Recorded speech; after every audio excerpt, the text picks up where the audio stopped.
Hello students, welcome to Careers 360. Today we have Dr. B. Suresh, who is the Pro-Chancellor of JSS University, and Dr. H.R. Mahadevaswamy, who is the Vice Chancellor of JSS University. And they are going to tell us what makes JSS University unique. So, sir, what is the education like? Like, what's the philosophy, education philosophy for JSS University?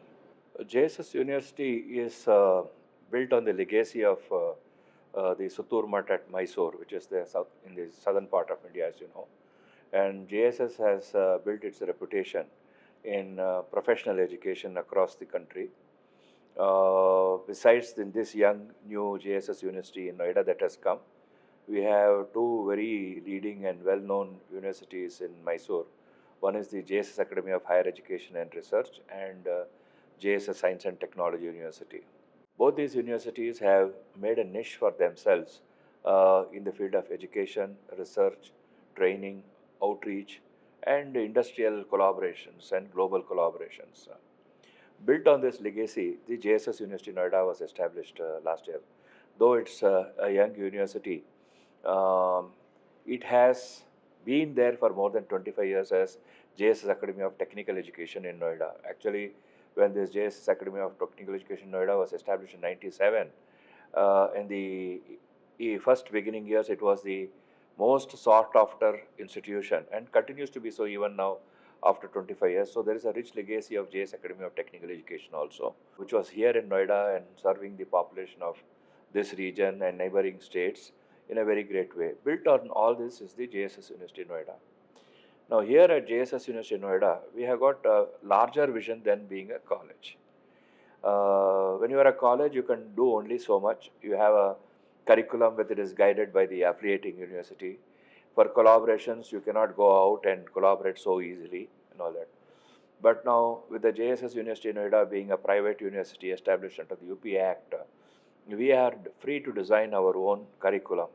So, based on these powers that are vested in the establishment of university, now our curriculum is totally redesigned in such a manner the students not only get the best of education and training, but are also having global perspective to the education, contemporary education when compared to the industry needs, and continuous upgradation of knowledge that changes with time.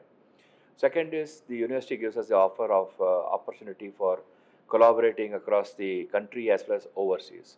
So we have certain strategic MOUs already, and we are continuing to have these MOUs more and more. And those students who get enrolled in JSS University, while pursuing their education, they are not only going to look at getting a degree, but they will have ample and multiple opportunities to get industry internship, global studentships, fellowships. All these things will take place simultaneously.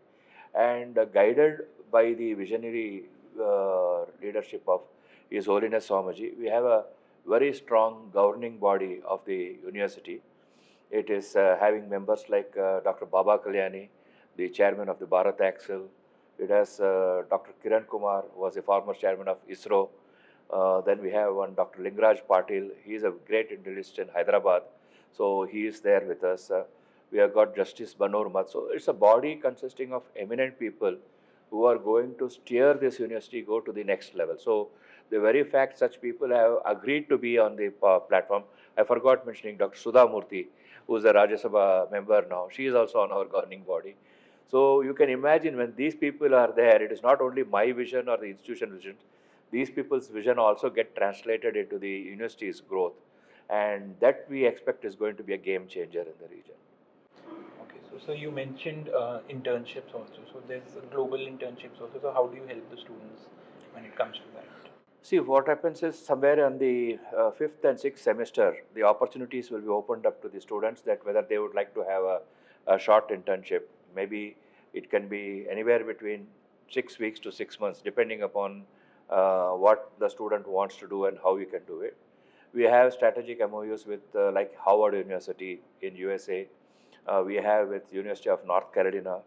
We are talking now terms with the University of Wolverhampton in UK. So these strategic MOUs are already in place. So they already are open to our students pending the internship. The student can choose the field which he would like to pursue, and we'll help them collaborate. We will also make available some small fellowships available to them, few fellowships for those students who have the aspiration, they have the merit, but they are not able to travel. So this helps them to support themselves while going for such internships also. And not only when we talk of global internships, one is by going physically and being learning there, but the strategic collaborations is going to make us available so many resources and online interactions that can take place. Student can still gain, for those who could not travel abroad or could not spend there, they'll still have the same advantage here. And so, what about the international exchange program? See, international exchange program will be a part of all these MOUs. This will relate towards the education, research and faculty exchanges taking place to strengthen the faculty quality and growth which we are looking at. And this exchanges will happen that students from not only our students going there, students from these universities will come and spend resident time, try to interact with the Indian industries, and be able to support the internationalization initiatives of our university. In fact, in one of our universities, the JS Academy of Higher Education and Research, we have created one very interesting proposal. We call it as the JSS Overseas Research Fellowship, where a student of PhD is allowed to work 1 year in any of the laboratories across the world, and we support them to the extent of 10 lakhs. Every year we make 10 fellowships available to that. That means the organization has set aside 1 crore every year for these purposes. So this is the way we function, and we expect similar things to happen here at JSS University, Noida. And can you throw some more light on the research aspect of the university? See, now our focus here, as we became university, earlier it was research driven by the faculty or PI, and they would do their individual efforts to publish, patent, and collaborate with industry. But now, having become a university, our focus is very clear to steer in certain specific areas, and we are having very good collaborations initiated in that. One of the key areas of focus for our collaboration is going to be sustainability. Okay. Now, in this sustainability, it can be sustainable energy, it can be materials which we are talking about, or technologies that can help sustainability. This will be the focus of our key driving factors in that. In this, already I can say we are collaborating with the French company Dassault Systems, where we are working with them on a EV mobility program. We have got about 65 crores worth software already got from them, and the students are trained on EV mobility technologies that are available. Using the software, they can design the concepts which they are requiring for the development, then go for maybe 3D printing, fabrication. All that is possible at end-to-end with this scheme we are having. Regarding solar energy and other power sector things, we are collaborating once again with the research universities of France, and we are going to have one French conference on energy in November coming up here, where some of the leading universities from France would be participating, their scientists would come in, and that would become the basis of further collaboration on the research areas. The second area of focus which is there in our thing, and we are again collaborating with University of Surrey, is on the semiconductor industry. And as you know, India is giving a big thrust for development of semiconductors and building the Make in India capability in this area, so that we are not dependent on overseas sources for developing the chips for our country. So this is a big thrust from the government of India.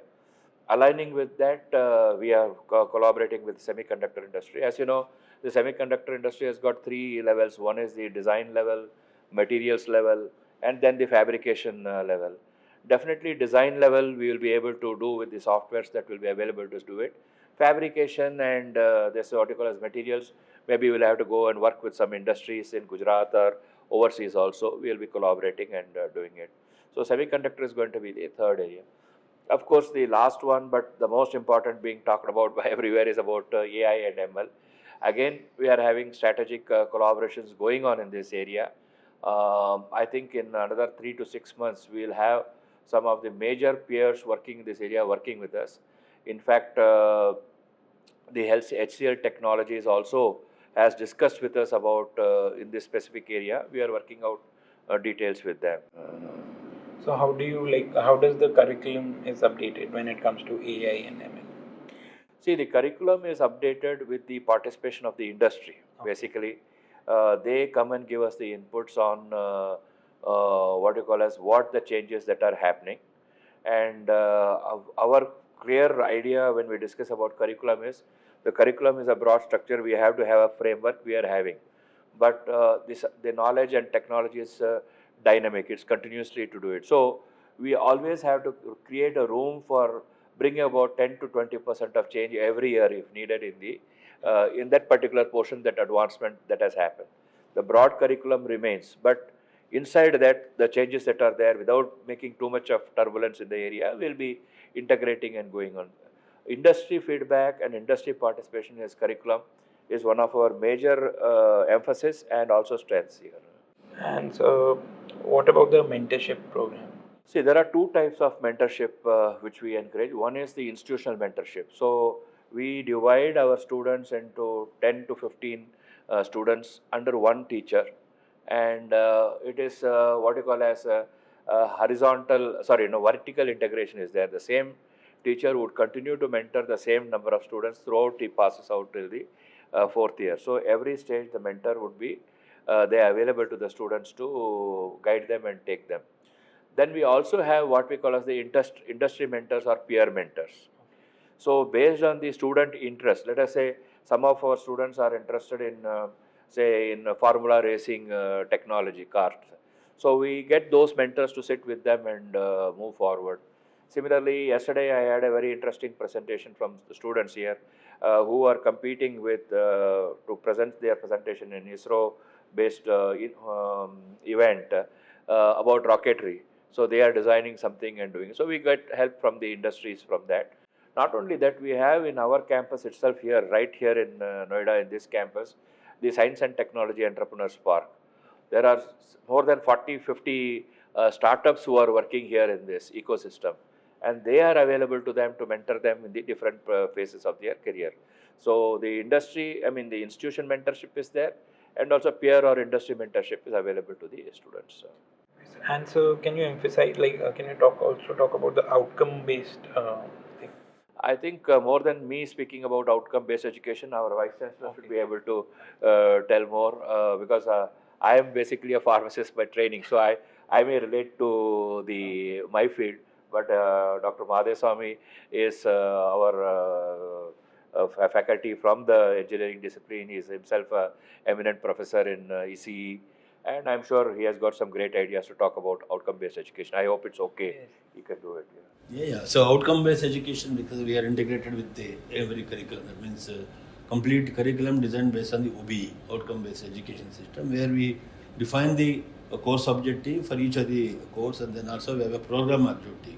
So which aligning with the National Board of Accreditation and which aligns with the Bloom taxonomy. Okay. I mean, each of the course will define the course objective, 3 or 4 course objectives, then align to 12 program objectives. So then each teacher, each faculty will design that course and plan their lesson based on the course objectives, aligning with the program objectives. So end of the course, they'll measure attainment calculation, they'll do it, how much you attain. So we follow basically, when you come to the outcome-based education, we follow as sir already mentioned, you also asked the internship. So we follow the practice school approach. That means most of the subject what we have in the curriculum have the practical component. That means the 70% is they study the concept, and the 30% is the practice. I mean, the practice either in the form of a lab or a project or a case study. So everything you study since from first year. Okay. So first semester, second semester, they'll follow that pattern. So now if you continuing that, sir told the 6th semester. But now in fact the students who are in second semester, we got about more than 80 students got the internship, industry internship, and 10 students got the internship at the IT Guwahati in the advanced topic. Okay. So that is a speciality between the other institution or any other institution. We first year itself they're capable of delivering. So they participated in the hackathons, codathons. They won the prize. The hackathon, it's very difficult to get the competition and get the prize. So they participated and they got a lot of prizes. So this is the outcome-based education which we follow for all the courses. The main emphasis is more than knowledge, it is the competencies also which they gain with that. See, today we always talk about degrees and qualifications you have got, but we don't assess the skills and competencies which he has acquired along with that. See, the outcome-based education will clearly focus that if a student has undergone a particular course, he acquires those competencies that are required at the end of the course, and that's a part of our whole education program here. So there's a lot of emphasis on online education also now. So what are the plans of the university for online Yeah. education? Yeah, I'll take. So maybe in fact we have the provision for all the courses, the first semester to 8th semester or any. We have online education. We have NPTEL or the Swayam, so the student can take the course. Then the end of the thing online. It's not they teach in the class, so they will assess either the NPTEL or the Swayam will access, or we will conduct the examination. That means they take the courses online. So apart from that, we also have a courses which we deliver on online. Maybe a few courses will deliver online. Yeah, we have a very strong learning management system which we are having, which we continuously use for the students, what we call as anytime, anywhere learning. We try to provide that access to the students on the learning management system. And we encourage all our teachers to upload their teaching and their content there, even assessments, projects on this learning management system, so that the students can continue to learn in an environment which is conducive. Of course, if we look at the formal online education which leads to award of a degree, here at Noida, it may take another couple of years before we really go into getting a formal online degree completely, or online MBA or online in other courses. That will come little later. But using technologies for learning online, it is existing, and we continue to strengthen it more and more across the years. One last question. What are some of the international companies that come to JSS University? Again, I would request Dr. Mahadevaswamy Yeah, so to we tell. have companies like the JP Morgan, Okay. Morgan Stanley, Okay. and then Amazon, so Okay. Visa. So these companies, we have a partnership with for many years. I think sir told me last 25 years Okay. they're coming to the campus for companies. So it's not just the Noida campus. We have a common platform for Mysore, Bangalore, and Noida. We have a JSS campus. So basically all we integrated. Okay. That means any company comes to Mysore, you will also come to you will take the student from the Noida. So we have many, because we have about 230 companies. Okay. Out of that, about 30 to 40 companies in the Fortune 500 companies. So they participate, then they get when they are in the third year itself. Maybe more than about in each campus, more than 100 students who are in third year got an internship, come placement offer. Okay. So they do the internship for varying from 6 months to the 1 year. So in the third year itself. So they get a lot of Fortune 500 companies, more than about 30 to 40 with the top ranking students that take. And then, as sir told, it's not just an academic record. Yes. So basically, competency and skill who have, they'll do this. So to prepare that, I think it's one of the unique thing which we are doing. All three campuses, what we are doing in JSS University also. We give the awareness and training. It's not a classroom training. Okay. Basically mentoring. That's like as you asked the question, mentoring. Yes. Mentoring them to solve the real-time problems. So maybe, for example, you take IT branches, so they practice, for example, leetcode.com or HackerRun, where the questions are asked from that many of the companies. Okay. So if they practice about 100 to 200 hours in that particular thing, they can crack the interviews at any company, Okay. whether Microsoft, Amazon. So we have a wonderful opportunity in that angle. So adding to that, we have clubs, student clubs, technical student clubs. Okay. So it's mentored by the faculty, but driven by the student. So that means after the class hours. So after 5 o'clock, they sit till 10, 11, 12, even midnight hours sometimes. So they practice. So we provide the facility in the campus. So they learn themselves and then apply their. They have their idea lab here. Idea Okay. lab. So we have a wonderful idea lab where they can do products, for example, or electronics and mechanical. They can do the prototype. So we have idea lab set up along with the ACT. We have set up that lab. Everything like a 3D printing, PCB making. So all things are available. So then also we have a set called Science and Technology Entrepreneurship Park, where they can we'll also give the fund. For example, they require 5 lakh, 10 lakh, making that prototype. So that will be given by along with the DST. We give the fund to the students who are require that. And what about the faculty development? Are there any programs for them? We have continuous faculty development programs there. One is conducting in-house training for our faculty. Then again, we have what we call as the adjunct professors coming from overseas. Okay. And they coming and spending time with faculty and trying to raise the level of training, teaching, curriculum. These adjunct faculty support us in the strengthening of our teaching learning process in a big way.